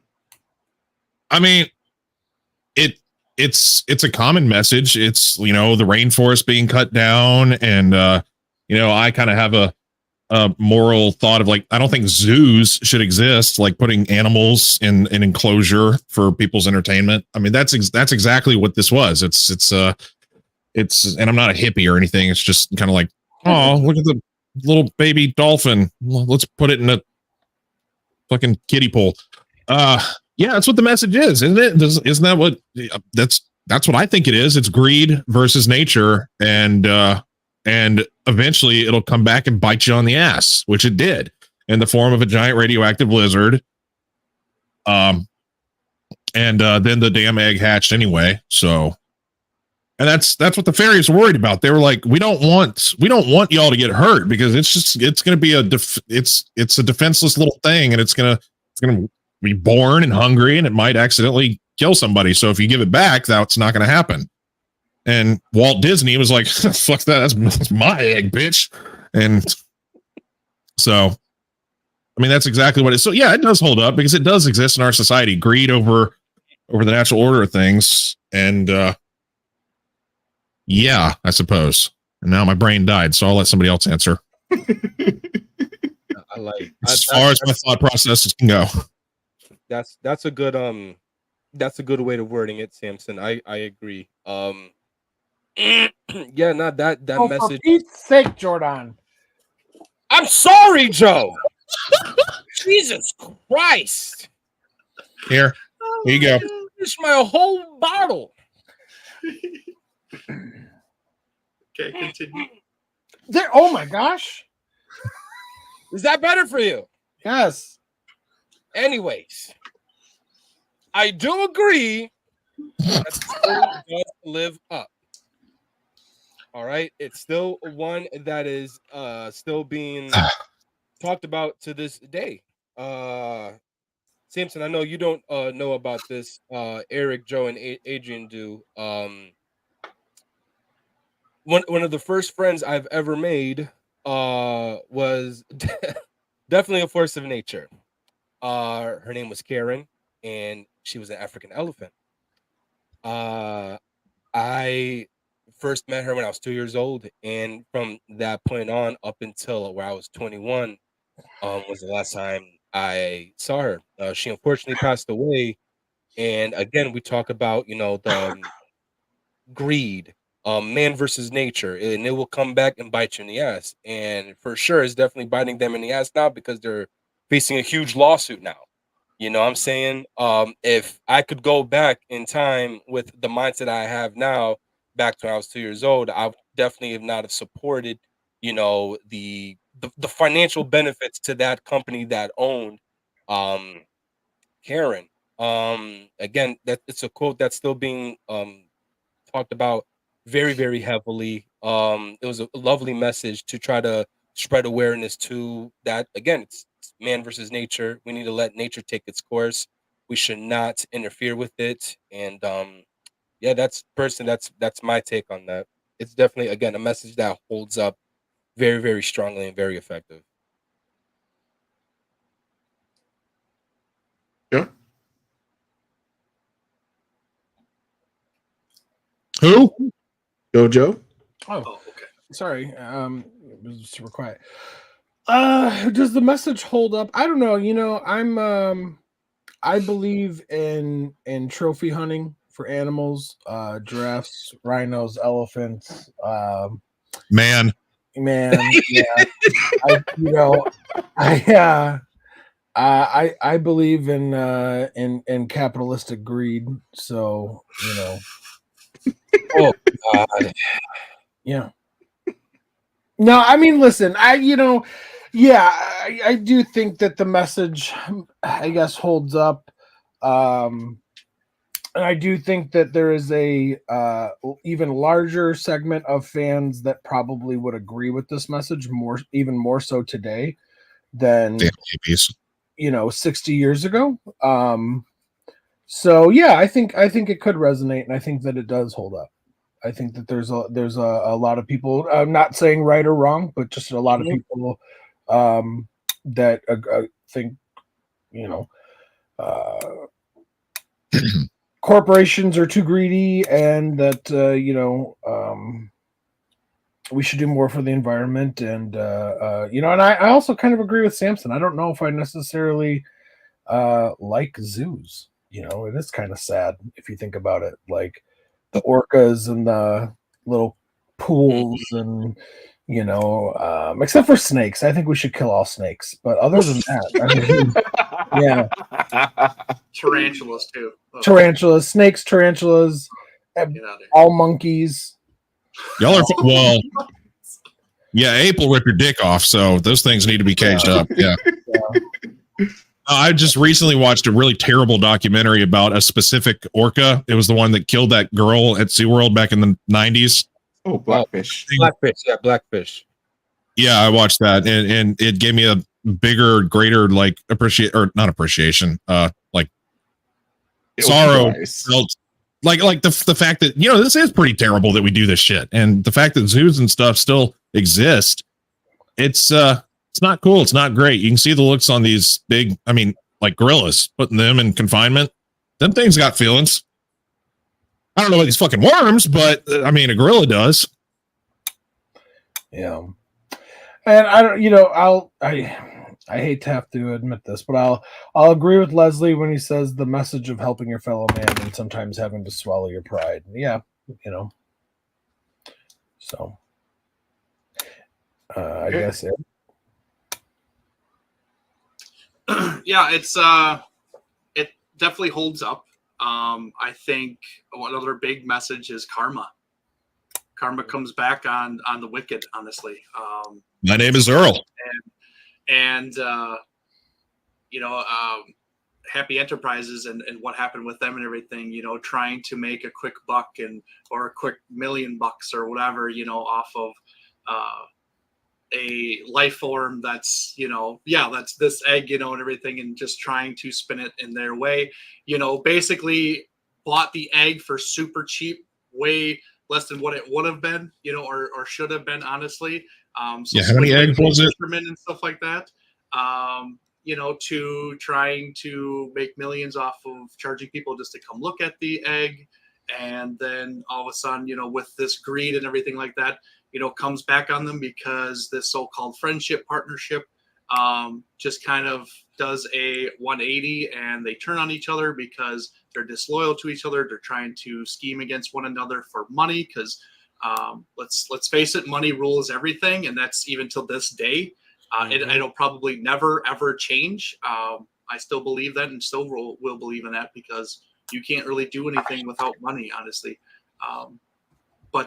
Yeah, and then obviously everything happening with them dying, honestly, ultimately at the end or towards the end, kind of thing, and especially greed, killed Toriyama and everything, because he could have left that hotel and still survived if he would have left when he did, but he didn't. He stayed and grabbed still a couple more bundles of money, and literally when they had that shot of the people running in the hallway, he was literally seconds away from them, and somehow they survived, but he died.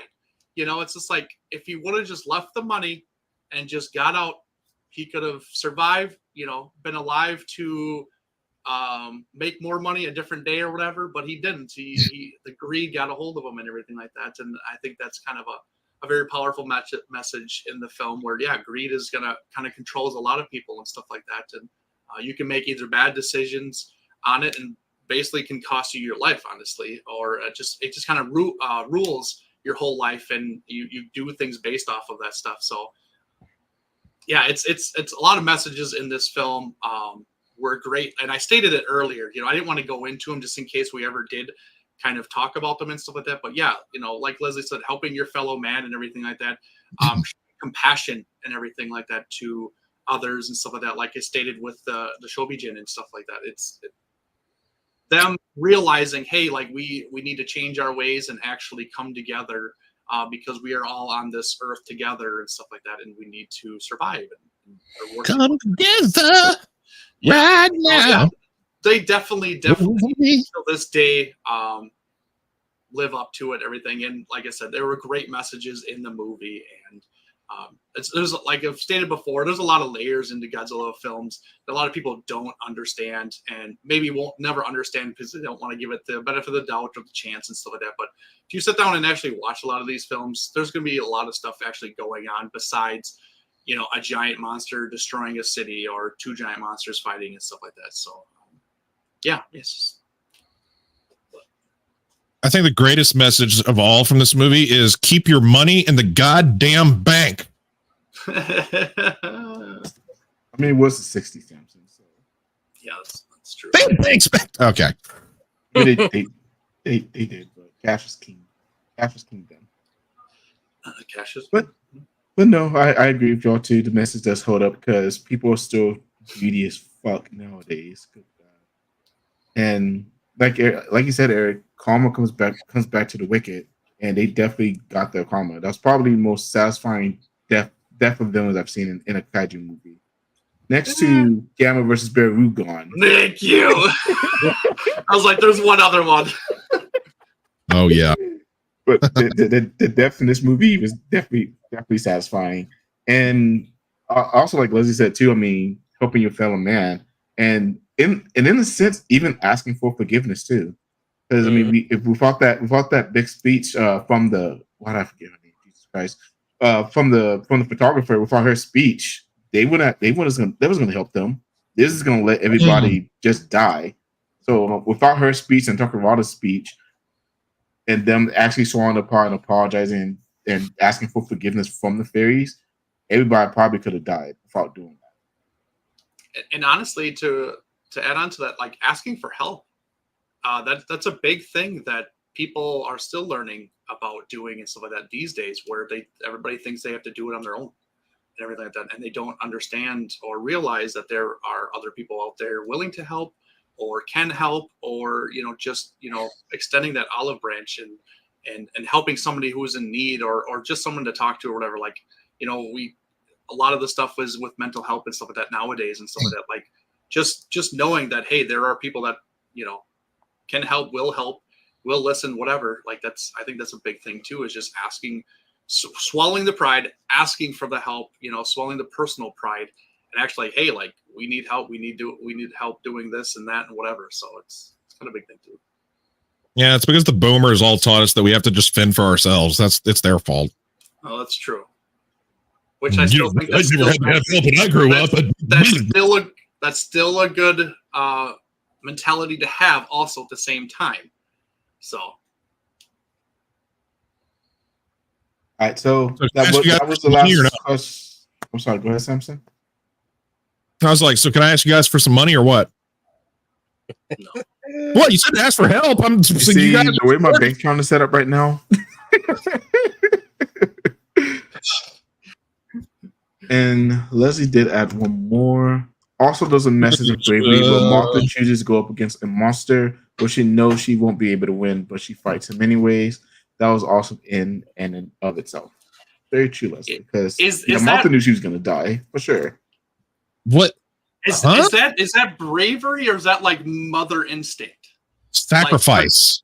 Like protection. The mama bears, so-called, I put it a lot, where you're instinctively going to protect your young because that's what you're supposed to do. I don't know if it's more bravery, or I would go more of the motherly instinct, honestly. Maternal. You know what's always confused me is that in the center of the film, when they're talking to the fairies in the woods and it's nighttime, they're like, oh, over there. So she comes to the mainland. She had the strength to do that. Why didn't she just go ahead and pick her damn egg up and take it home? Just right then and there. She came to the mainland. She was there. She was there. And that's a good. You just brought. I'm glad you brought that up because you remember after the Shobijin, after they sang to Mothra, they had translated what they were saying to Mothra, and that they persuaded Mothra to help them. If it was any type of motherly instinct, I would have rather seen her in this movie do what she did in 61, cause a fucking wreck, cause a scene, and then go grab the fucking egg type shit. You know, throw a Karen fit. Yeah. Not the elephant, like the people we hate at Walmart. I just want to throw this up quick from Nathaniel. I'm very thankful for the loving, caring people, helpful people in my life. You guys help me by making my kaiju loving heart happy. Hey, same to you, man. Thank you for all the support and from day one, man. You've been a trooper. You're here the moment we start every time. Yeah. True fan. Thank you, bud. Of course, Leslie said, I mean, honestly, would you fight someone knowing that you would lose, being the end result? Would you still have the guts to go through with that? I've done it many times in my life. I was also going to say it depends on the situation too. If it's for like a loved one or something like that, absolutely. Mm-hmm. Like, or it's to save someone, like, absolutely. Like you're just going to do that, and it's just kind of, just kind of takes over. But yeah. Yeah, I sacrificed my life in Halo for you guys a lot recently. It was. I think that would be this guy over here. Hey, someone has to take one for the team, okay? I mean, never mind. So that technically was the last question, but I do have one more question, and this is for Samson's request. So this actually gonna go to Samson first. Why? Because reasons. Is this y'all's what is this y'all's favorite portrayal of Mothra? If not, what is it exactly? No. Mine's gonna go with the Tokyo SOS / Final Wars. They basically took Mothra 64 and enhanced the hell out of it. It's a stunning, beautiful. Are we talking about just the suit itself or like how it behaves in the film? Everything in general. Oh fuck. Okay, for the suit design, I'm gonna hand it to SOS Mothra / Final Wars. I haven't seen 61 in so long. We got to watch. I love when 66 bitch slaps Godzilla at the end of the movie. That was really cool. That was nice. But I guess I'm gonna hand it to suit design. I'm gonna go with SOS Final Wars. For action, I'm gonna go with GMK. But I can't say anything because I haven't seen the trilogy, so I can't. Yeah. Eric, you look like Watching somebody. that next, by the way. I hope you know that, Samson. Eric, what is do you have a gas leak? What do you smell? Yeah, you're bullshit. That's what I smell. GMK, really? I don't think so. Ugh. What's wrong with GMK Mothra?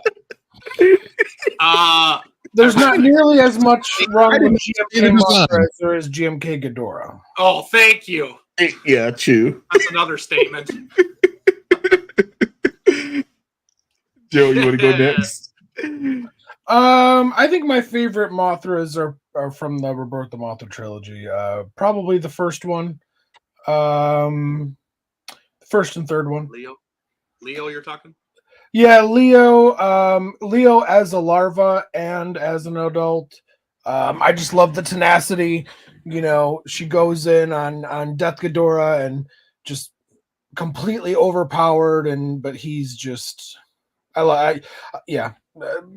first Rebirth of Mothra, third Rebirth of Mothra, I think the best. Yeah. So Mothra Leo as an infant and an adult, even his mom, but and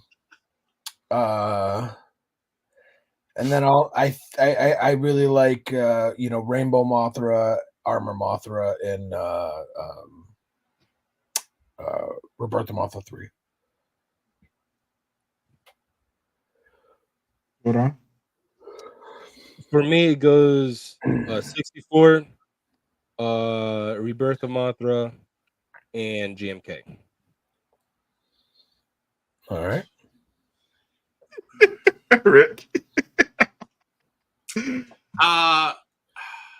So I'll say look-wise, I will say Rainbow Mothra. I really do like Rainbow Mothra. That it is such a good overall look, and it just makes a lot of sense. But as like portrayal-wise, I would probably say 64. She's all right in this one. As a moth, you can get those Tootsie Rolls out of here. But Snicker bars. Yeah. I'll go like look overall Rainbow, and then like just portrayal. I think 64. She wasn't bad.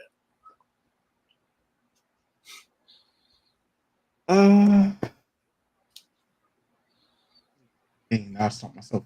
Probably as far as performance, honestly, I'm gonna give it to 61 because 61 didn't give a shit. Like 61 did not give a damn in that movie, and I absolutely love it. Looks wise, it's a tie between 64 and 92, but 92 is a big fluffy teddy bear, so I'll go 64.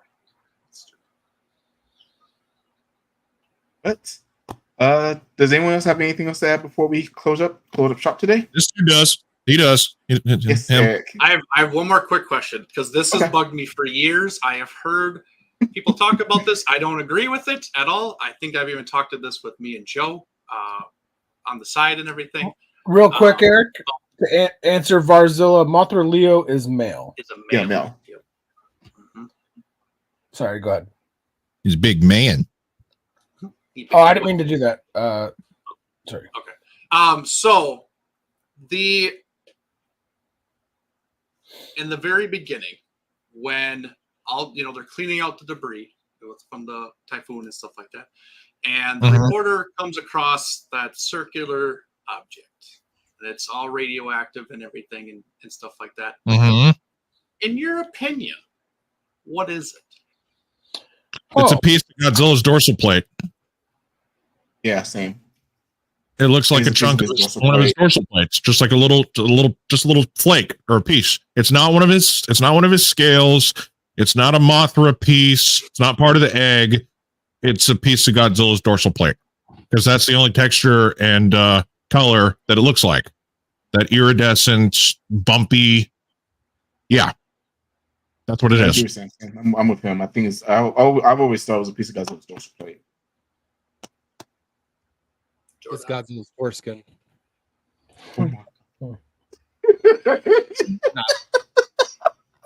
I don't like personally. I thought it was Godzilla's skin. But then it had like that rainbow reflecting off of it. So it's just Iridescent. like, yeah, like it can be Godzilla. So I don't know. I don't know. Maybe it could also be, I don't know, a piece of Infant Island. I don't know. I don't know. Joe, did you say what it was? I thought it was Mothra's egg, like a chip of Mothra's egg. Did I do that right, Jordan? Yeah. I thought the same thing. I thought it was Mothra's egg because it has the same color and everything. And I mean, yeah, it was radioactive, but so was the Infant Island. The whole Infant Island was radioactive. So, I mean, I'm gonna pass out. why? I was laughing really hard. Oh. So yeah, I was just curious of what everybody thinks. So I've heard so many different things and everything. And I don't know if there's ever been like a definitive answer. Yeah, there's always been debates about it and stuff like that. So, and it just looks too weird to be a piece of Godzilla in any way. And like I said, the color doesn't match with anything that's Godzilla like. Like it's got blues and reds in it or oranges in it. Like it's, when have we ever seen that from Godzilla in any way? When he lights up his dorsal plates. So his plates are not see-through. That thing wasn't see-through. I know it wasn't. Okay. So why do you think it's a piece of his plate? Because of the texture, and I mean, that's the first time that we've ever seen like a human like aspect of something like that. Nobody has ever been that close to show a Godzilla's dorsal plate to be like, oh, this is what color it actually is when you're this up close. This was a chunk that up close and personal for the first time ever. It has, I mean, the fact that it can light up, I'm just bullshitting because we're just making up stuff at this point. The fact that his dorsal plates light up when he blows it, that means they have some sort of not translucency. They have some sort of a luminosity and crazy color changing aspects. And that's exactly what that thing looks like. It's a crazy colored little disc-sized chunk compared to this huge beast. So why wouldn't it be like just a weird, like that up close and personal, weird and colorful, and get to actually see the what am I trying to say? I can't remember. I just drew a huge blank. Get to see the organic matter that close for the first time. And I understand Leslie's point too of like it being radioactive, Godzilla being radioactive, but then there's also the point of Infant Island being radioactive. You know, so I mean, Mothra herself is radioactive, right? There's no. You can't just say that. Yeah, there is no clear. This is what. Like to me, like for those of you that say, "Oh, it's a piece of Godzilla's dorsal," I'm like, "Cool, all right, that makes sense." For those of you that are like, "Oh, it's Godzilla's skin," I'm like, "Cool, all right, makes sense." For those of you that are like, "It's a piece of Mothra's skin," I'm like, "Cool, all right, makes sense." For those of you that are like, "It's part of the egg," I'm like, "Cool, all right, makes sense." Like, I really don't think there's a right or wrong. And that's why I asked it, because I was curious. I was like, "What do you guys think?" Because I've heard different things, and I was just like, so. Yeah. But I guess that's all we got for today's show, guys. Anyone have any announcements before we go?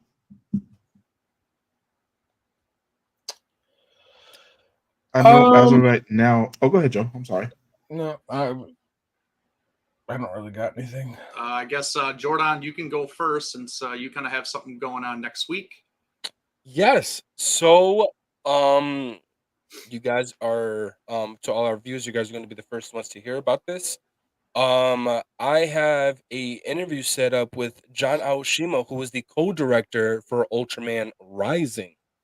So I believe it's going to be the 30th or the 31st. It's the last day of August. Is it the 30th or the 31st? 31st. All right, so it's Is it Friday or Saturday? No, Yeah, I'm about to ask you that. Friday. It's Friday. And Friday the Saturday. 30th then. Yes. So it'll be, I believe, 11 Central, 2 Eastern. I don't know the other timelines and stuff like that. So yeah, make sure you guys tune in. It will be a fun interview. It was an honor to have him jump on board, and I can't wait to have the conversation with him. It's going to be fun. Yeah, absolutely. Samson, why don't you go next? Let's see. So tonight at, I'm going to say probably about 10 Eastern time, we will be having a kaiju showing of some sort. Still trying to nail the specifics of that. We're trying to we got it. Samson. Okay, cool. Awesome. So yeah, we will be doing a kaiju flick on our Twitch channel, like I like to do for all of us. So stay tuned for that. Again, hovering around 10 p.m. Eastern time. So yeah, Saturday night movie. Yeah, so that's 9 Central and 8 Pacific. Pacific. Yeah. So. 4 hours from now. Joe, what do you got? I got nothing set in stone for the very direct immediate future, though I do think that next week we are going to try and squeeze in a bonus episode, but it just depends on timing for all of us. I think we're going to try and do a Digimon show, and that's still kind of up in the air, but I want to kind of say it now for those of you that are watching that are fans of Digimon. Maybe you guys can keep an eye open on our channel for that. I mentioned in our last video that I have been in talks with several other people that we'll be sitting down and interviewing that have agreed to it. One of them is Jackie Marchan, who was a writer in the original Mighty Morphin Power Rangers for the first 6 seasons, I believe, all the way up into In Space, if I remember correctly. Haven't figured out a date. She's very busy on that one, so we're still working on a date. Ron Wasserman, the original music composer for Mighty Morphin Power Rangers, he did the theme, Go Green Ranger, Hope for the World, all the music that you've heard in the original seasons of Mighty Morphin Power Rangers, he conducted. So we'll be sitting down with him either late September or very early October-ish. I also just got a response today from a gentleman by the name of Alan Palmer. He played one of the Mighty Morphin Alien Rangers in the 10-part miniseries of Power Rangers between seasons 2 and 3. So, yeah, that'll be pretty cool.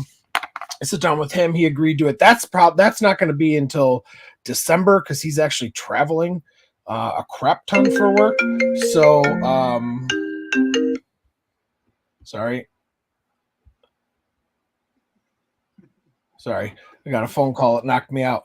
So yeah, that's just some things. A few other people I'm waiting to hear. Nothing set in stone to where I want to announce it quite yet, but always keep a look on all of our social medias and to our YouTube, because we will post to some of our social medias as soon as we can. So.